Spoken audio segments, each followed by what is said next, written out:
What's up, everyone? This is Tatum. I'm back with another episode of Fuck This Review, where today I'm continuing my Stevie Wonder journey in his classic album phase. The last review we did was Stevie Wonder, Music of My Mind. Today, we're continuing that journey. Today, we're going to be reviewing Stevie Wonder, Talking Book. It's crazy when I think about it from like an artist standpoint, right? Because usually artists hit their peak around, from their first to maybe album 3 or 4, or they catch wind in the lightning in the bottle around 3, and maybe 5 albums they might hit their prime in a way. But Stevie Wonder was on this is his 15th album, and he's just hitting he's not even at his prime yet. He's just peeking over the prime window in a way. Like, this is the second album where he had like more artistic control over his music and not so much of the Motown sound, and was able to get his own thoughts out and just express what things that he wanted to express, play the music that he wanted to play, learn the instruments he wanted to use. And this album is just, before I even get into the review, it's a great album. Like, this is my first time listening to this album, and I really enjoyed it. Yeah, so I'll just leave it there. I'm gonna talk about the album. I'm gonna go through a couple songs, talk about some highlights, give a little backstory about some of the songs, and just what I thought about them. And that's pretty much it. I don't want to take up too much of your time, so let's get into it. I read somewhere that the original pressing of the album all the way up until the 2000 pressing, it was like a letter from Stevie Wonder written in Braille. I thought that was cool. And it says, he basically said, "Here's my music. It's all I have to tell you how I feel. Know that your love keeps my love strong." And I just thought that was a dope thing to put in the album packaging. I wonder why obviously it was probably pressing it, just expensive to keep going, but they probably could have kept that going. Cheap record companies. He released 2 albums in 1 year, so Music of My Mind and this came out in the same year, and that's just that face is all I can say to sum it up. The first record we got on here is "You Are the Sunshine of My Life," and it's so crazy that I know that song just from just life in general, movies, parents and things of that nature, just playing that song. It's funny, I never even realized this, that he opened his album with 2 people that wasn't even him. The first 2 voices we heard on the album wasn't even Stevie Wonder. But when he comes in with his portion, like a couple bars in, you hear that he just takes control over the whole song. Like, his presence is felt immediately. As soon as he starts singing, he just comes in and just kills it. I think that song's a perfect it's a happy love song to me. When I hear it, it reminds me of like a sunny day in a way, or like at the park on a date, or just something cheesy and corny like that. Not to say that the song is cheesy and corny, but just that situation. It just reminds me of that, like just a beautiful day and just a great love song. So it was a great way to open the album. One of his best songs to me. He has so many that's even hard to say at this point. Weirdly, I like the vocal stacking on that record. I love the background vocals. I love like vocals in this ear, different vocals in that ear, different instruments. I love the way he was playing with his voice.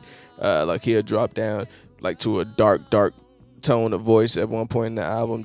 One point of the song, it was just a cool experience. You could tell he was really being artistic. Like, you can finally tell. I got it from the last album too, but you could tell that he really had that freedom that he was craving for, and that creative genius was just dying to come out of him. "Baby Your Baby," that record is just funky, bro.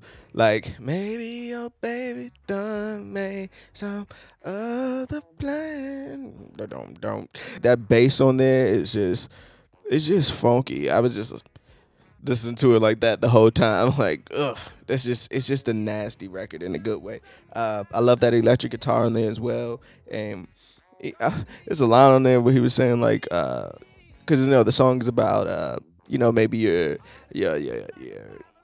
love has stepped out and just found something else new. And he got a line on there where it was like she stepped out with his best friend, and I was like, Jesus. Who did this to Stevie? Why did she do this to Stevie? But great record. Great record. You and I, beautiful ballad.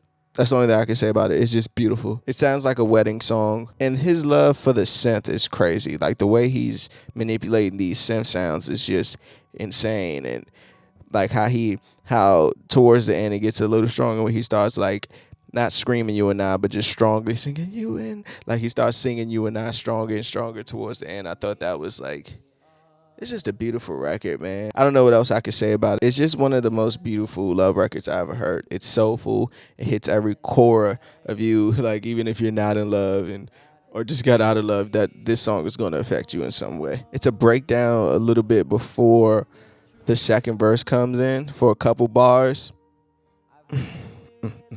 Tuesday Heartbreak, and that song is just about.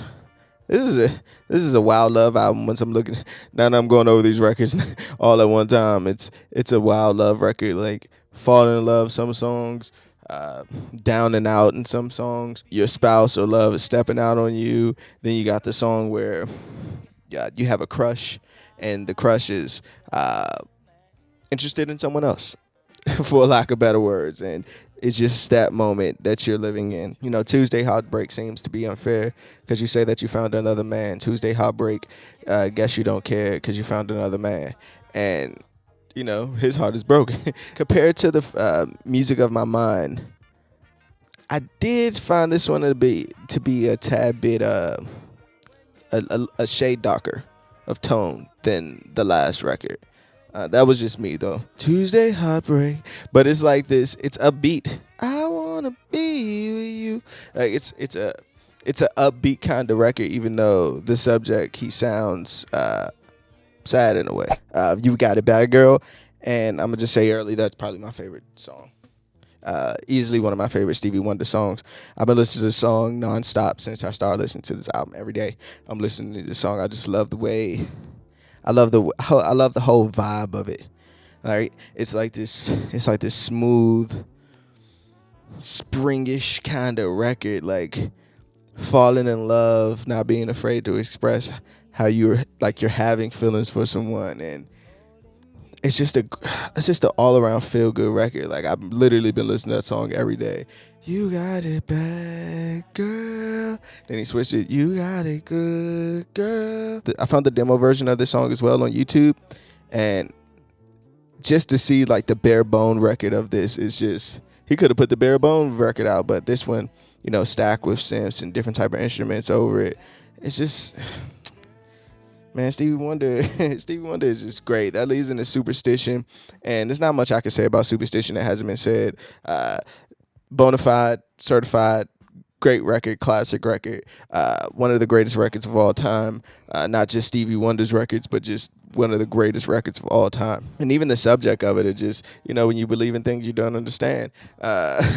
Superstition. So, you know, and I always have that philosophy when I, you know, about things in life when I'm talking to people and they believe in certain things or things, I'm like, well, if you're going to let that get to you, if you believe in things you don't understand, then, you know, go ahead. That's just, you know, that line always plays in my head. When you believe in things you don't understand. Obviously, the biggest hit from the album. It was originally intended for someone else. Jeff Beck. He wrote the record wrote it together, and it was supposed to be his record, was supposed to come out first, but it didn't. And then Barry Gordy was like, nah, this needs to come out now for you. So they pushed the record out before Beck can even, his record company can even push the button. So that was funny. That goes into Big Brother.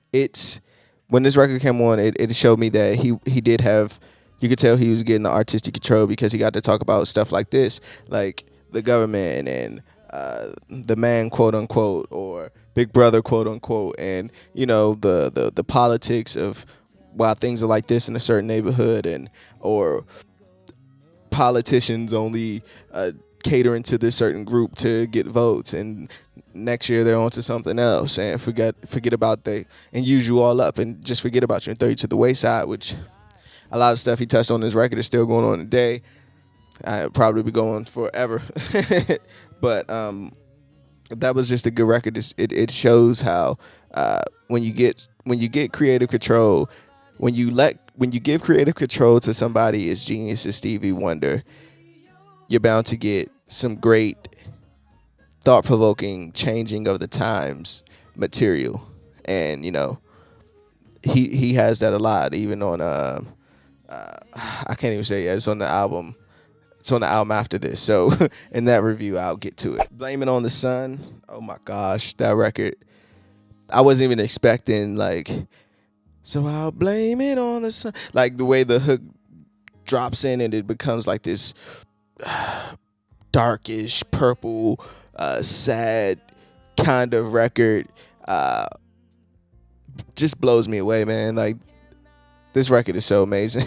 It just blew me away once it got to there, and it hit me like here. So one of my favorites. Fucking great record. And his ex-wife helped write it. Sharita Wright helped write the record. He said they seemed to have a better friendship outside of the marriage after they got divorced, which that usually happens a lot. Pure love is cool, but why does she have to break up with my man Stevie over the phone? You could at least did it face to face. You didn't have to break up with him over the phone, And he kind of putting himself on the spot as well. Like, I neglected the love as well. So I believe when I fall in love, when the truths of love are planted firm, they won't be hard to find, and the words I speak to you will echo in my mind. That's a bar.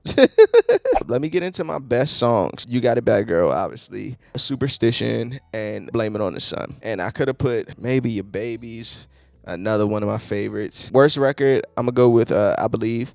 The last record on here, it wasn't so bad or anything like that. It's just that I think I was so much on a high riding through the album that it got to that I was just kind of like coming down in a way. So it always hits different. Maybe if I take it and listen to it outside of the sequence and just add it to a playlist and listen to it randomly, I will grow to love it in a way. Best line, he says, "Who poured the love out? What made this bitter doubt?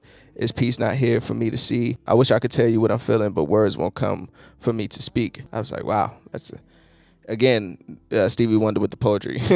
Rating wise, fucks given out of 5.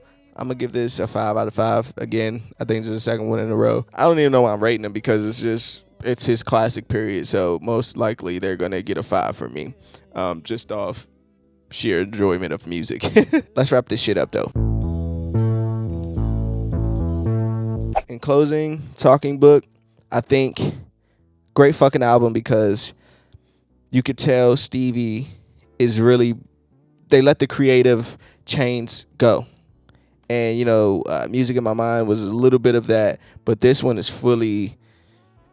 he's fully just being as creative as he want to be from track 1 to track 10.